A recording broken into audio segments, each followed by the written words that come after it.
Oi, gente, tudo bom? Começando mais uma entrevista do TV Síntese. Dessa vez a gente está aqui com o secretário de Telecomunicações do Ministério das Comunicações, Hermano Barros Tercios. Oi, Hermano, tudo bom? Obrigado por falar com a gente, secretário. Olá, Rafael, tudo bem? Parabéns aí pelo retorno das Muito obrigado. atividades do portal e parabéns a todos vocês aí que fazem esse portal e por essa iniciativa. Obrigado, viu? É importante a presença aí do poder público, das autoridades, justamente para a gente promover o diálogo e o debate a respeito das questões que importam para o setor, né?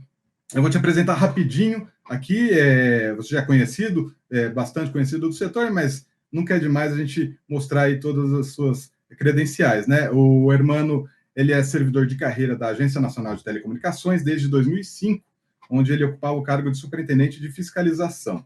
Ele tem experiência profissional de mais de 20 anos na área de telecomunicações, inclusive no setor privado, e ele participou fortemente da construção da proposta do edital de licitação da tecnologia 5G, o edital de 2021, né, lá da Anatel.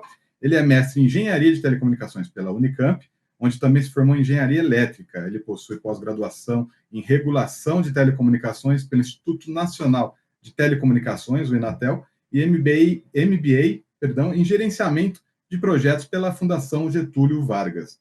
É isso, né? Tive que resumir, viu, secretário?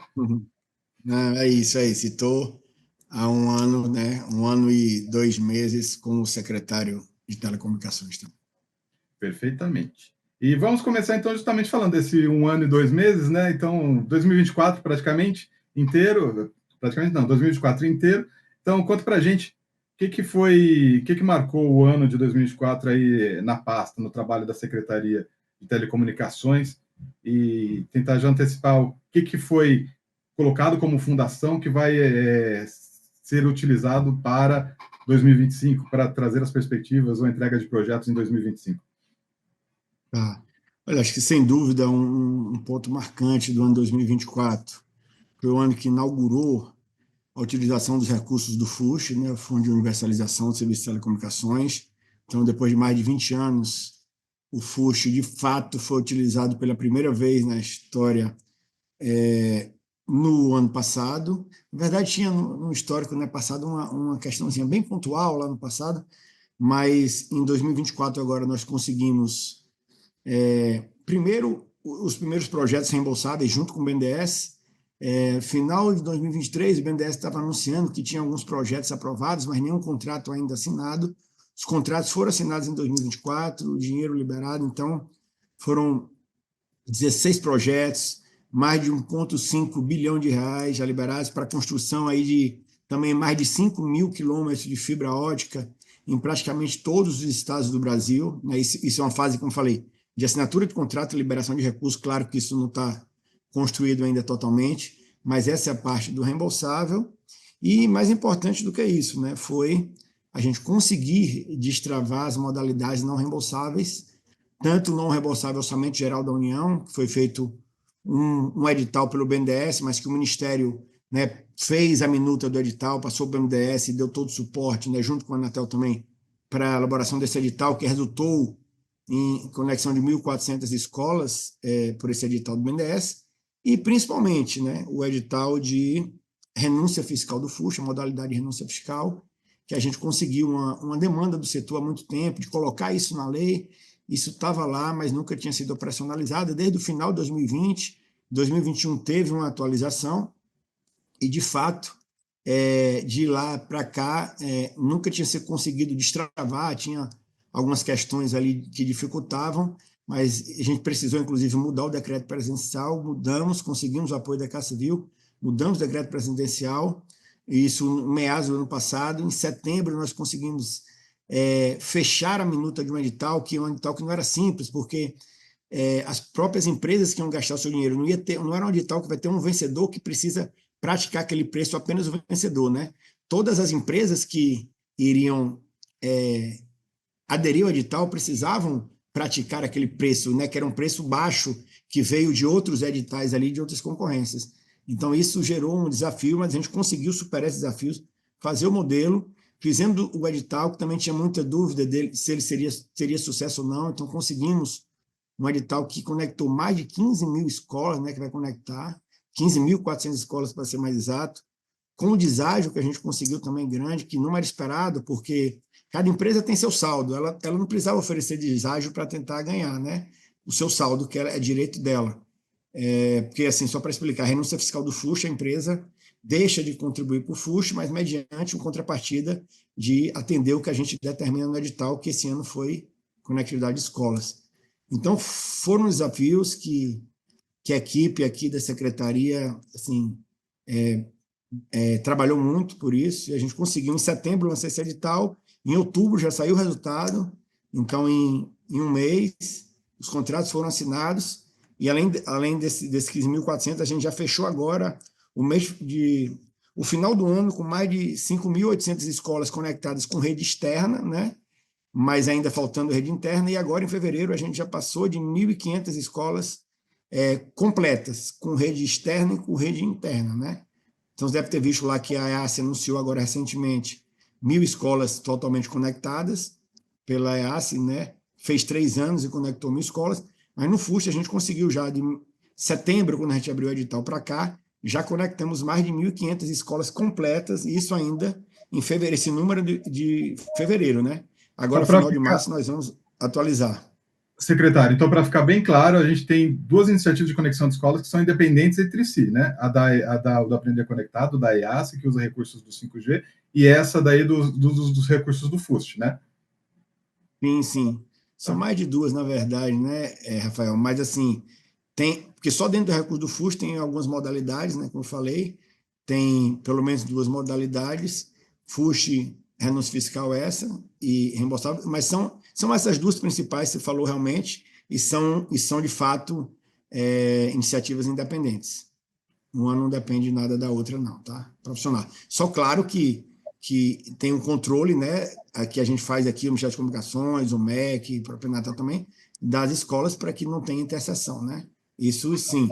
Mas, assim, os recursos, a gestão, a iniciativa são completamente dependentes, tá? E aí, se não me engano a memória, as empresas que participaram da licitação dos recursos não reembolsáveis não são todas as que poderiam participar, né? Ainda vai ter uma outra licitação de não reembolsável esse ano. Como é que vai ser 2025 nesse sentido aí para esse projeto? Tá, vamos lá. De fato, a gente tinha uma quantidade de empresas que tinha recurso para fazer pelo menos uma escola, né? Mas claro que muitas tinham recurso pequeno para fazer 1, 2, menos de 10 escolas, mas as que tinham uma quantidade maior de recursos de recolher para o FUST participaram, né? Foram, não me engano aqui, 17 empresas que foram vencedoras, mas teve algumas que de fato não conseguiram, né? Como falei, tem aquele desafio de ter um preço único que é baixo, que a gente colocou, né, um preço baixo, baseado em editais de licitações, outros, o edital lá que a ES fez, teve uma fase piloto, depois teve a fase 1 e 2 e 3, que a gente pegou, né, de um escopo maior e fizemos esse preço, mas pelo um preço que algumas empresas não conseguiram praticar e por isso não aderiram, né? Mas nada impede que elas venham aderir nesse agora. E também teve a concorrência, né? Então, algumas empresas poderiam ter feito um número maior de escolas, elas deram lance para um número de escolas que elas podiam, mas perderam na concorrência para outras e ficaram com um saldo realmente que a gente pode utilizar agora em novo edital. Mas só para deixar claro, a gente tinha ano passado o recurso de até 1,2 bi, que poderia, né, ser utilizado, prevendo conectar aí 20 mil escolas.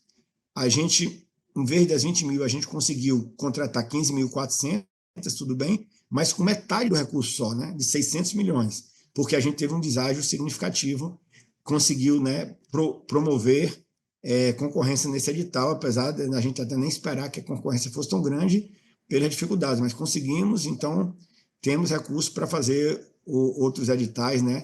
É importante também, a gente fez um edital já para o ano 24, 25 e 26, Então, quem ganhou sua quantidade de escola já está resolvida, está 26, não precisa ficar fazendo vários editais, mas, de fato, como você falou, como tem alguma sobra, a gente pretende fazer um novo edital para poder, né, pegar aquelas que perderam na concorrência e tem a sobra, e também empresas que, por algum motivo, não participaram e que podem vir a participar agora. Né? Assim, tem empresas que estavam envolvidas com outros assuntos, não conseguiram, por exemplo, a Oi Vital estava na discussão do consenso ainda, que ia depender um monte de coisa aquilo, né?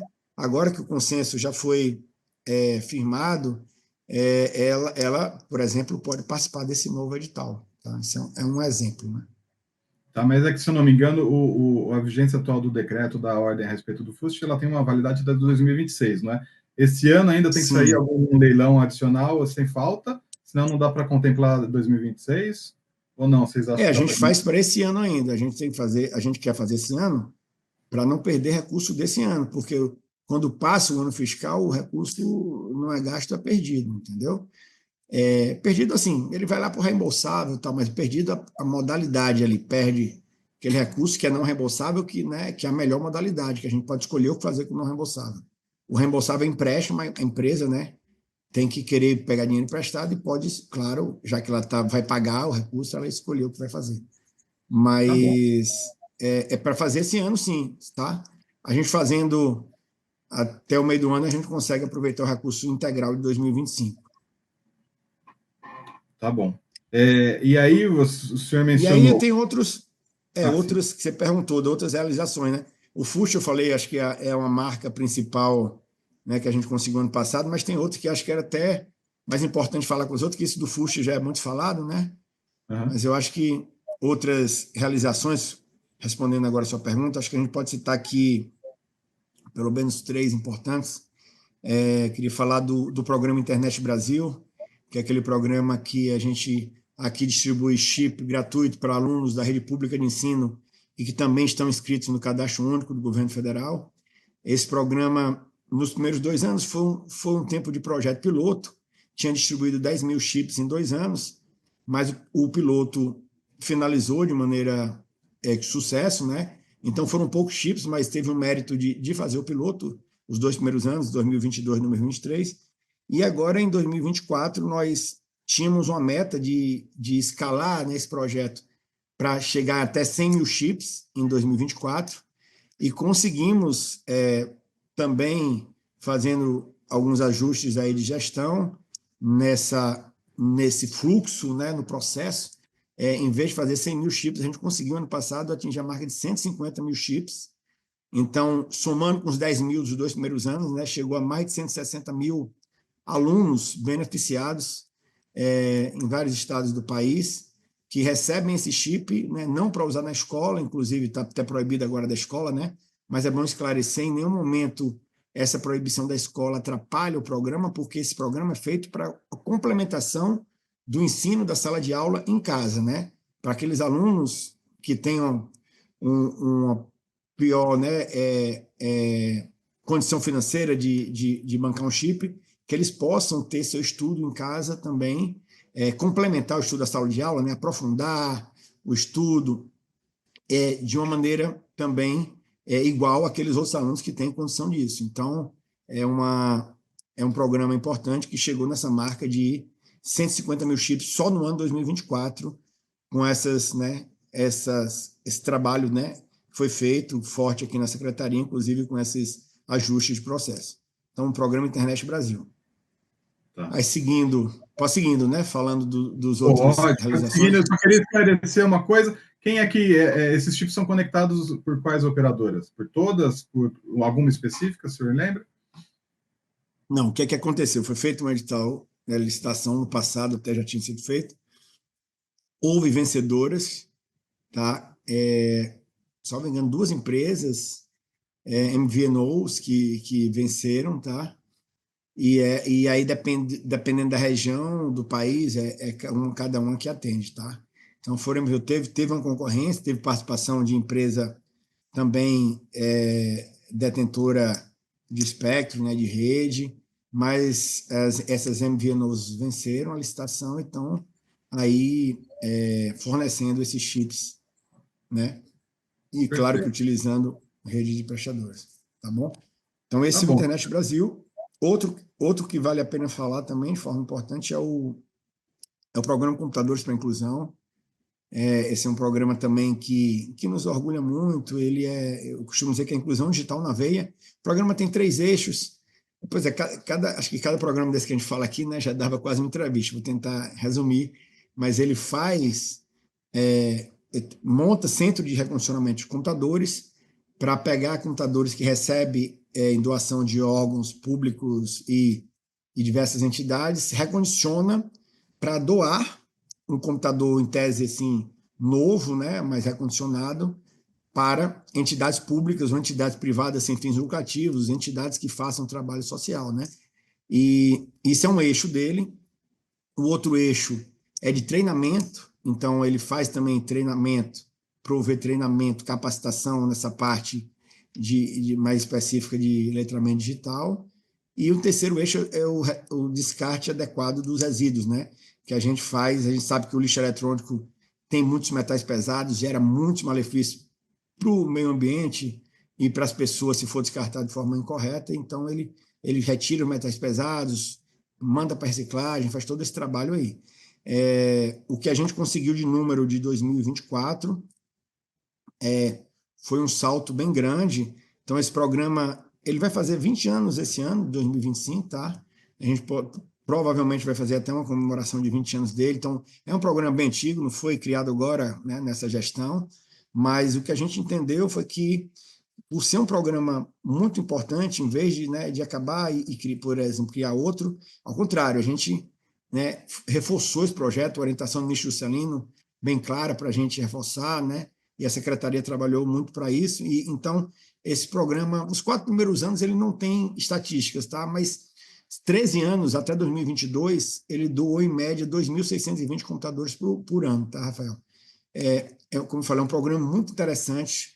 A gente vê a mudança na vida das pessoas pelo uso do computador, pelo treinamento, e aí eu costumo falar que o único problema que eu vejo dele era o alcance dele, né? Que ele ia para 2.620 computadores doados no ano, a média de 13 anos, não é o total, né? A média por ano em 13 anos, 2.620, com alguns picos de 5.000 em alguns anos. Em 2023, já no primeiro ano da gestão do ministro Juscelino, eu não estava aqui ainda, esse programa chegou já a doar 7.000, ou seja, bateu o recorde histórico, 7.000. E no ano passado, falando aqui do resultado de 2024, a gente alcançou 14.000 computadores doados. Então, saiu de uma média de 2.620 para 14.000 computadores em 2024.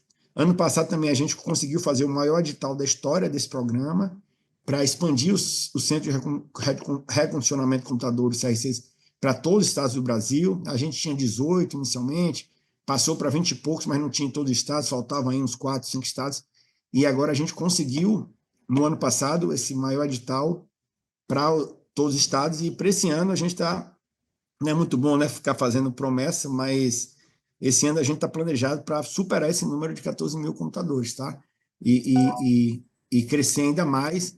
A gente espera que esse ano, aí, em relação à média histórica dos 13 anos passados, a gente aumente mais de 600% o total lá de 2.620 computadores, né? Ou seja, multiplicar por 7 aquele total para chegar nesse ano num número aí que a gente tentar chegar o mais próximo possível de 20.000 computadores doados, tá? Então, assim, a gente fica muito orgulhoso porque a gente sabe o quanto isso muda a vida das pessoas, né? O acesso aos computadores para que elas possam acessar a internet, ter conectividade e acessar todos os serviços de governo, né? Que a gente não precisa nem falar aqui, serviços de governo e diversas outras questões que facilitam a vida, né? Inclusive mercado de trabalho, etc. Mas também o treinamento, né? Os treinamentos que fazem com que as pessoas possam ter outra visão do mundo. E isso, quando a gente viaja pelo país e ouve as pessoas falando do importante, são senhoras aposentadas que aprendem novas formas de trabalho, de hobby, já aposentadas, são moradores de rua que estão ali muito felizes, que podem voltar a se reinserir ao mercado de trabalho por causa dessa oportunidade, E, são secretário, quilombolas, indígenas. deixa eu entender, só deixa eu entender uma coisa. Então, hoje não está em todos os estados, não tem necessariamente um centro de recondicionamento. Depois desse ano vai ter em todos os estados, sem dúvida nenhuma, é isso? Essa Isso, é a isso. expectativa. E aí vai superar o número do ano passado, que já superou de todos os anos que se tem histórico até o momento. registrado, né? Exatamente. Deixa eu Exatamente. Já contratamos, já teve edital, mas vai instalar esse ano em todos os estados. Deixa eu perguntar a respeito de mais coisas da perspectiva para 2025, tá? Então, por exemplo, Tá. eu entrevistei semana passada o Baigorre, presidente da Anatel, né? E a Anatel tem a previsão aí de fazer leilões de espectro. Esse ano vai ter um de 700, a expectativa é que seja esse ano, depois vai ter de 6 GHz, enfim, vão ser vários leilões ao longo do tempo. Geralmente, os leilões de espectro são precedidos por alguma política pública, pela edição de algum decreto de política pública falando como deve ser reinvestido o dinheiro levantado, ou se esse leilão vai ser ou não arrecadatório, pode ser, se autoriza ou não um modelo como foi o de 2021, que foi com base em compromissos. Então, enfim, vocês já estão trabalhando num decreto de política pública para o leilão de 700, por exemplo, para esse ano? Tá, vamos lá. O leilão de 700 MHz, a Anatel até já enviou para consulta pública e terminou, né? Tem uma portaria, a portaria do leilão de 5G, na verdade não está com esse nome, né? Porque o leilão não era só para 5G, mas a portaria 1924/2021, né? Ela já prevê lá diretrizes para leilão na faixa de 700 MB, entendeu? Então, de fato, tem uma portaria vigente que está válida. A gente conversou com a Anatel, tá? Desde antes do envio para consulta pública, a gente conversou com a Anatel depois agora do fim da consulta pública também, então estamos trabalhando em conjunto, né, nessa política pública para o leilão de 700 MB. Então, assim, não foi necessário ainda fazer nenhuma portaria, mas a gente já está construindo isso de maneira, mesmo sem precisar fazer uma nova portaria, até porque tem uma vigente, tá bom?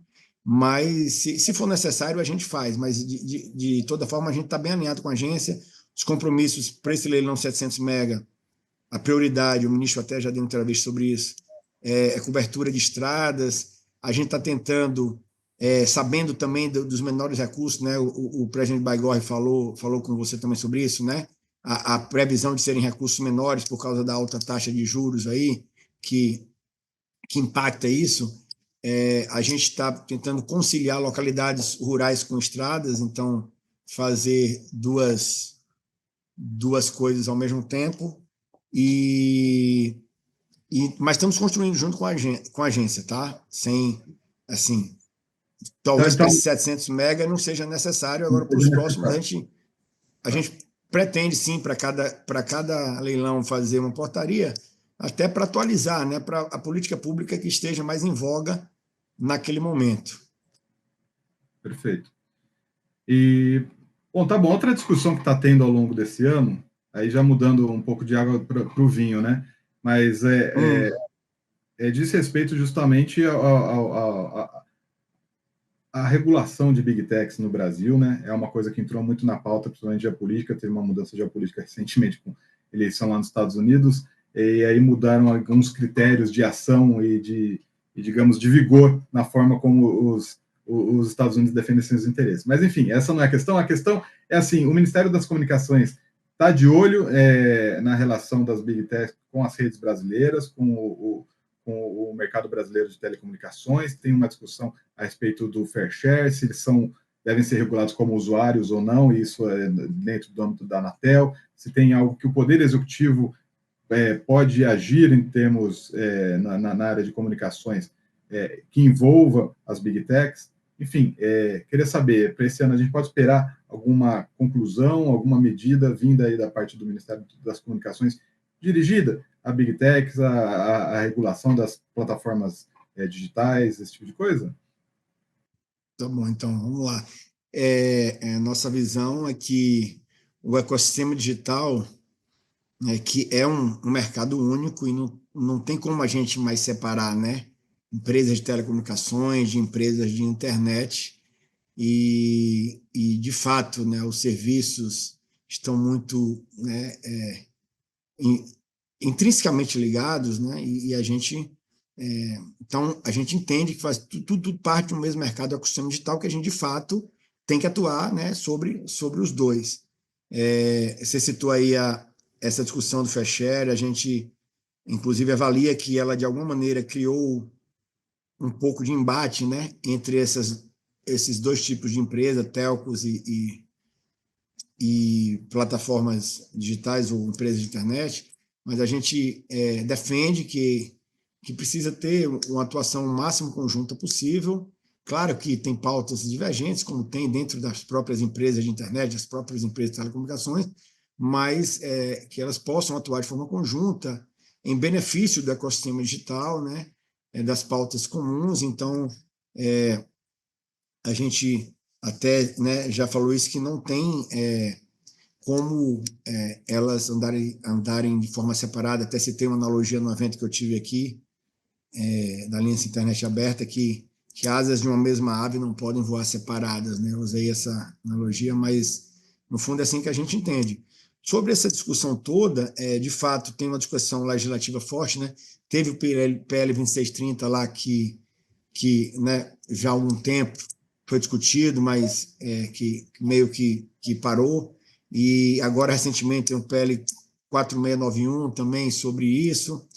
O executivo, até isso já foi noticiado, né, tá discutindo para ver se o governo federal cria uma posição sobre esse assunto. O Ministério das Comunicações está participando dessas discussões formativas, né, junto com a Casa Civil, Justiça, Fazenda, própria Secretaria de Comunicação do Governo, SECOM,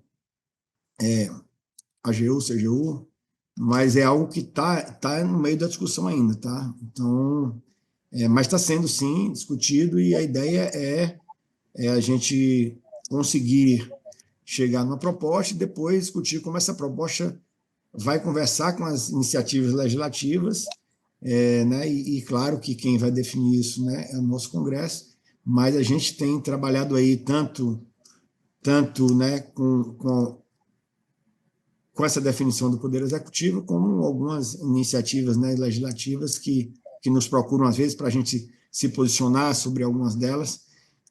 Mas, assim, nossa intenção, né, é que esse ano esse assunto esteja decidido. Né?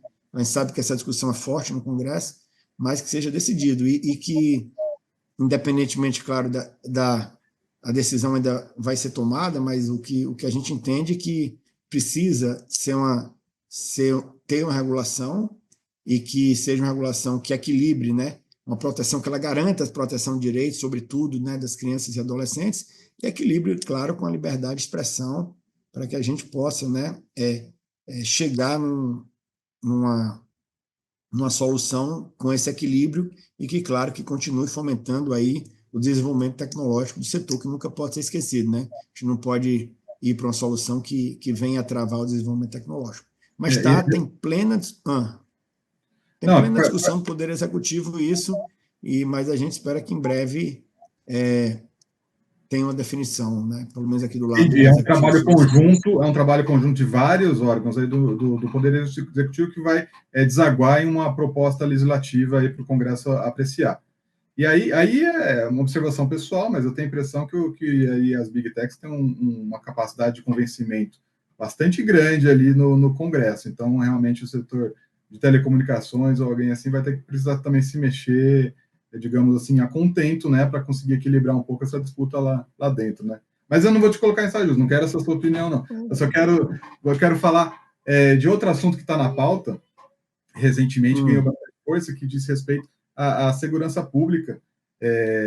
Basicamente, a gente tem as notícias, a Abrint, uma associação setorial, falou recentemente, emitiu uma manifestação reclamando não, né, mas alertando justamente para a crise de segurança lá no Ceará, que tem provedores fechando as portas, em função ou do corte de cabos por parte de facções criminosas, por parte do crime organizado, tem provedores tendo seus equipamentos tomados, enfim, além de destruídos, o mercado local está sendo trocado pelo serviço de não legítimo, né, dessas forças, enfim, criminosas, né? Aí eu queria entender, assim, o que está ao alcance, o que a Emicom pode fazer a esse respeito, ou é algo que vocês ficam sem ter o que fazer, cabe tudo à segurança pública do Estado em questão, dos estados em questões, o Rio de Janeiro também tem uma questão nesse sentido, ou algo que o Poder Executivo pode também dar alguma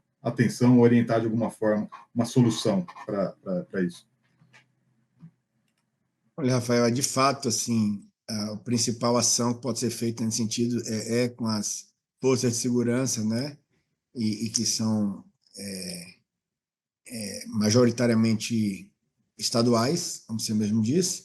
Agora sim, a gente pode, a gente já intermediou aqui algumas conversas com o Ministério da Justiça, então conseguimos aí essa pauta lá com o Ministério da Justiça, levamos o prestador para discutir algumas questões aí envolvendo o roubo de cabos, já né, que é uma questão histórica para conseguir sensibilizar e fazer uma ação mais forte lá no Ministério da Justiça quanto a isso.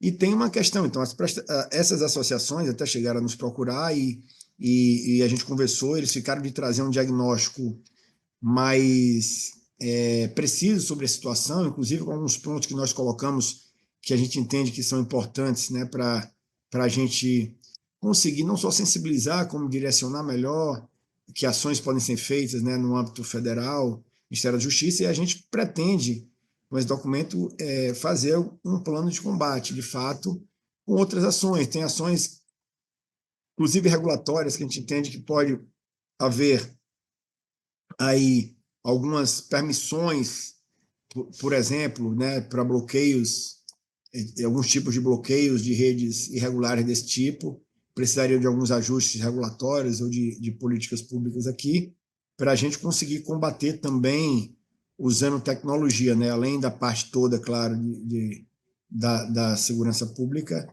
a gente tentar adicionar essa camada aí de tecnologia para criar aí mais dificuldade para esses criminosos e contribuir, né, para as empresas que atuam de forma legítima e correta. Como assim? Por exemplo, pega um perímetro ali que um provedor, digamos, fala assim, meu negócio foi tomado, ele atende esse perímetro, aí a tecnologia seria capaz de identificar e bloquear essa rede nesse perímetro? É algo por aí? É isso? Mas não só como perímetro, porque toda empresa que vai prestar serviço a um grande número de usuários tem que contratar o link de alguém, né, por exemplo. Então, a gente agir nessas maiores que são fornecedoras de link para poder aí alguma determinação com características que a gente consiga identificar de empresas ilegais, né, clandestinas ou nesse sentido, para que a gente possa bloquear de alguma maneira o acesso delas a esses links, porque não tem, né, elas não vão, precisam contratar esse link para sair. Né? Isso é um exemplo, né, que eu estou trazendo, mas a ideia do plano é que a gente estude diversas formas possíveis para tentar dificultar, né, esse funcionamento. Tá bom? Entendi. Tá bom. Outra questão que eu gostaria de que o senhor comentasse, já estamos chegando aqui nos estertores da nossa conversa, eu tenho mais duas perguntinhas. Uma diz respeito à rede privativa do governo federal, ela também é resultado aí do leilão de 2021, ela está sendo construída com os recursos desse leilão, ela demorou um pouco para sair, né? Acho que ela era para sair a partir de 2022, mas só ano passado que ela foi licitada de direito, né? Começou a ser, o projeto andou, perdão, não foi licitado. Queria saber qual que é o status atual, assim, já terminou, já chegou a formatação e a contratação de todos os fornecedores, tanto da parte em todos os estados de fibra, para fibrar os órgãos, quanto do fornecimento da rede móvel em Brasília? Vamos lá. Essas redes, Rafael, de fato, o prazo para elas serem implantadas é fevereiro de 2026, tá? Então, elas ainda estão no prazo. Mas o que você disse é certo no sentido de que, para atender esse prazo, poderia, né, ter sido licitado, né, esperava-se em algum momento ali antes. O que a gente tem de atualização da rede fixa já está definido os anéis nas cidades, são todas as capitais brasileiras, né, que tem um anel ótico. Além do anel, tem as conexões com os pontos, então a gente tem uma quantidade ali de conexões até 6.500 pontos, tá? A gente fechou uma lista inicial, deu um prazo até um ano para a Telebrás apresentar novos órgãos públicos, né, que vão utilizar essa rede, e para a gente não travar, sabe, aquela decisão de construção, a gente falou, olha, vai construir até aqui, alinhamos lá com a EAF para fazer uma contratação escalonada, né, dependendo de quantos pontos de fato fossem instalados, para se pagar só pelos pontos instalados, entendeu? Conseguimos fazer esse modelo e adiantar isso enquanto a Telebrás, né, fazia essa definição de quem são os seus clientes. Então, isso andou bem. Está faltando agora, a gente deu um prazo para a Telebrás que está finalizando, para depois terminar os anéis, fazer as conexões finais. Mas, assim, né, já avançou com a solução também de criptografia, então essa rede fixa está avançando bem, e vai ser feita provavelmente aí dentro do prazo de fevereiro de 2026, ser finalizada ali, possível, se precisar de alguma postergação, vai ser pequena, tá? Mas, só para entender, essa rede fixa ela não tem que ser feita do zero. Se já tiver um anel ali, uma infraestrutura pronta de algum terceira, isso pode ser subcontratado. Sim, mas contratado como para fazer parte dessa outra rede privativa de governo, né? Sim. E a Isso é móvel? para fixa. Não, aí a móvel, então, a móvel, a gente tem uma entrega para esse ano. Eu até estava com expectativa dizendo que ia anunciar agora até o meio do ano, mas a previsão é até o final desse ano, mas a gente espera ser o mais breve possível.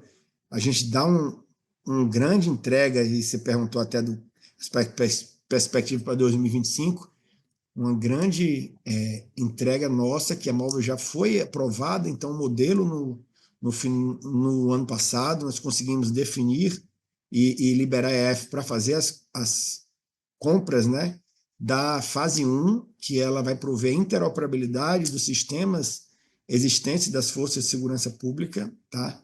A móvel está prevista inicialmente só para o Distrito Federal, mas essa interoperabilidade, o que é que ela faz? Com que os sistemas de diferentes órgãos de segurança, né, Polícia Militar, Rodoviária Federal, Polícia Federal, inclusive outros serviços de bombeiros, por exemplo, e outros serviços de atendimento a desastres, possam conversar entre si. Então, a gente acompanhou aqui 2 eventos aqui envolvidos com Brasília, relativamente recentes, em que houve a necessidade de comunicação das redes. Então, primeiro cito o caso, você lembra daquela busca do assassino Lázaro, né, que envolveu lá no estado de Goiás, aqui, envolveu várias forças de segurança, que elas precisaram se comunicar em si, tiveram essa dificuldade por não ter uma interoperabilidade, porque cada força contratou, né? Historicamente, isso é um legado, né, de décadas aí, contratando seus serviços sem um falar com o outro. E teve aqui o 8 de janeiro também, de 2023, que foi aquele grande questão de atuação que também as forças precisavam atuar de forma conjunta e tinha que ficar cedendo rádio de uma para outra, né? A gente, então, esse ano vai fazer essa entrega para resolver esse problema, tá? Resolver esse problema dos sistemas, você poder conversar as diversas forças entre si. Então, quando elas precisarem atuar de forma conjunta, elas vão precisar apenas usar o seu rádio normal e vão falar com as outras forças, diferente, como eu falei, como aconteceu em situações do passado, uma ficava precisando dar o seu rádio para outra, e aí cada agente andava com 3 rádios, 4, né, para poder falar. E então a gente entende que vai ser um ganho grande para a segurança pública essa fase 1, que é a interoperabilidade. Já está definida, já está adquirida, está sendo instalada para esse ano ainda. Então, uma grande entrega aí um legado para o nosso país. Outra questão sobre a rede privativa móvel é a fase 2, que seria, de fato, adicionar novos serviços. Além da interoperabilidade, ele ter novos serviços, né? Poder, por exemplo, adicionar serviço de vídeo, que hoje é só voz, né? Dados, vídeo e prioridade, preempção, né, para essa rede. E a gente já está bem avançado nessa definição. No fundo, a gente queria até já ter definido isso, mas envolve várias questões, principalmente sobre a sustentabilidade dessa rede depois que ela for finalizada pela EF, foi entregue para a Telebrás, como está previsto. Então, existiam modelos propostos ali que não garantiam essa sustentabilidade. A gente trabalhou muito no ano passado para evoluir nesses modelos, então a gente entende que a gente conseguiu trazer boas evoluções, melhorias nisso, para que a rede seja não apenas sustentável, mas que ela tenha um alcance maior, uma cobertura maior e mais serviços, né? Porque é que a gente entende que se a gente não só entregar a rede privativa, mas fizer isso de uma forma boa, de qualidade, né?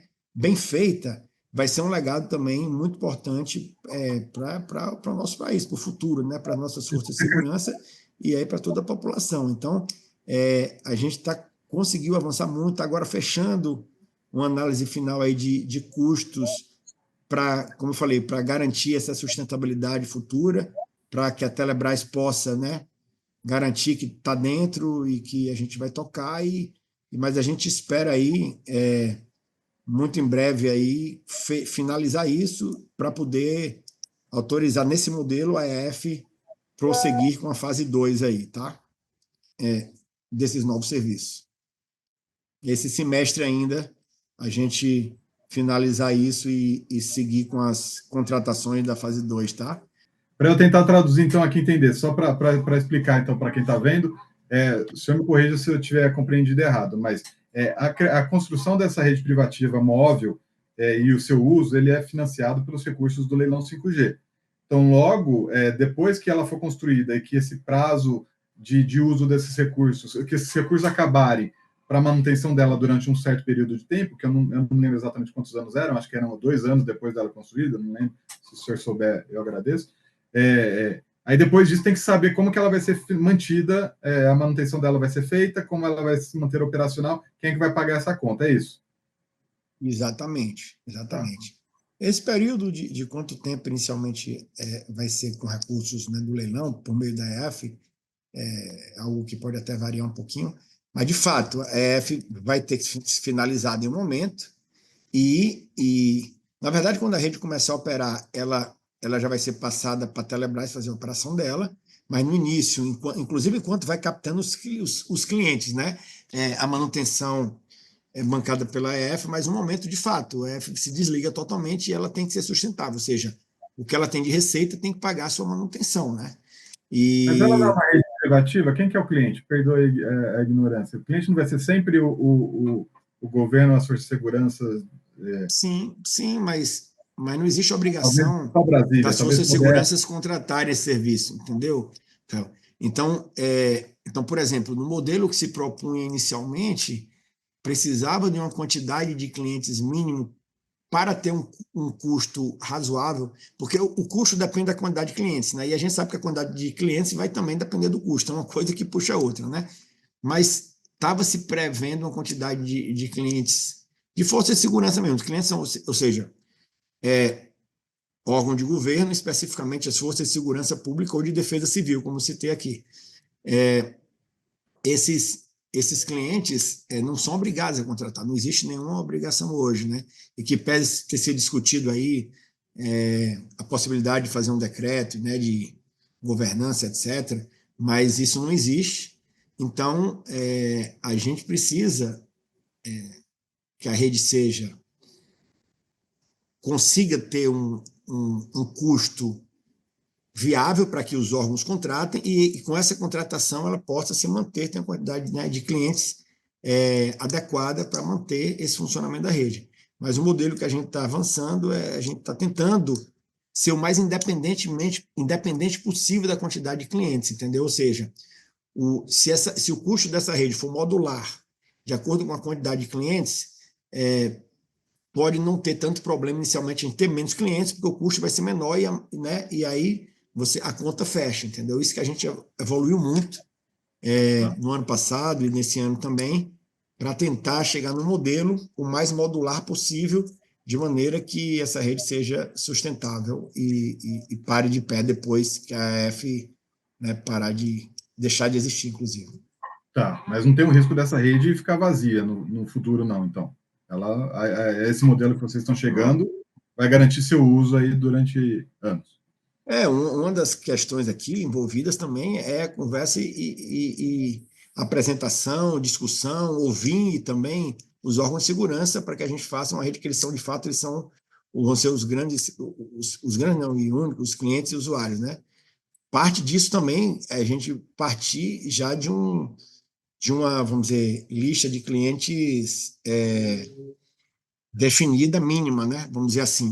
Mas a ideia é a gente fazer um modelo, como eu falei, que seja não só entregar isso, mas entregar de uma forma boa, bem feita, para que a gente possa, né, atingir o maior número de clientes, não só para sustentar a rede, mas para que o legado do país seja o maior possível, né? Que nossas forças de segurança consigam, de fato, ter um melhor combate ao crime por causa desse instrumento que a gente vai entregar para elas. Tá bom. E a minha última dúvida, já que a gente está falando de sustentabilidade aí de infraestrutura governamental e estatal, diz respeito à Telebrás. A Telebrás tem uma discussão já bastante longa a respeito da dependência dela do orçamento, se vai sair, se não vai sair. Já tem alguma conclusão a esse respeito? O Ministério enxerga que futuro no contexto atual do setor de telecomunicações do Brasil para a Telebrás? Acho que é um ponto que não tá totalmente definido ainda. É uma discussão que envolve, né, não só aqui o Ministério das Comunicações, mas o MGI, né, que faz esse controle das estatais, a própria Casa Civil. Não, está em discussão ainda, Rafael, mas a gente, assim, entende aqui, junto com o entendimento também lá da Casa Civil, que a Telebrás pode desempenhar um papel muito importante, né, na execução de políticas públicas. É empresa pública, então a gente muitas vezes tem políticas públicas, né, que não são de interesse da iniciativa privada atuar, como a gente sabe, né, por razões, inclusive, justificadas. Então, a gente precisa de um instrumento que a gente possa levar a política pública, né, nessas questões onde for necessário uma empresa desse tipo. Mas para isso tudo precisa também a conta fechar, né? Então, essa que é a questão.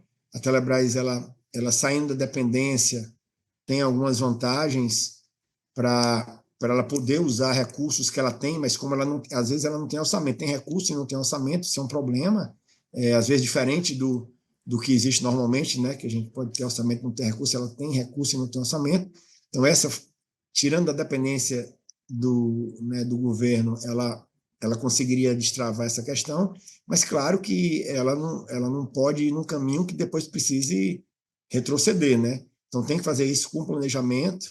Acho que está sendo feito, o Ministério está colaborando, a Telebrás está fazendo esse planejamento, né? Como eu falei, junto com o MGI, Casa Civil, para que ela possa sair da dependência, mas saia de uma maneira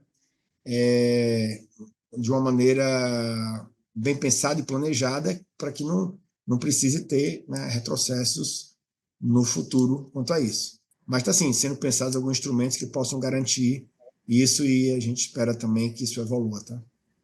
O mais breve possível, por esse apoio aí, inclusive, né, do governo quanto a isso. Secretário, chegamos ao fim, a gente falou bastante aqui. Muito obrigado pela sua atenção, pela presença aqui nessa entrevista, nesse espaço de entrevista do Telesíntese, e espero que o senhor retorne aí depois, daqui a alguns meses, para a gente contar o que aconteceu de tudo isso que a gente conversou aqui. Tá bom. Obrigado pelo convite, mais uma vez, parabéns. Ativar esse tão importante portal para o nosso setor de telecomunicações do país, e a gente sabe da importância dele contribuir com essas discussões. E tá bom, estamos à disposição, esperamos sim, em breve podemos falar aqui de novas entregas, novos resultados, né? Novas contribuições ali para a nossa sociedade, que as telecomunicações, né, possam contribuir de maneira cada vez mais significativa para a melhoria, no fundo, da qualidade de vida, né, da nossa população, da nossa sociedade. É isso, gente. Obrigado. Até a próxima.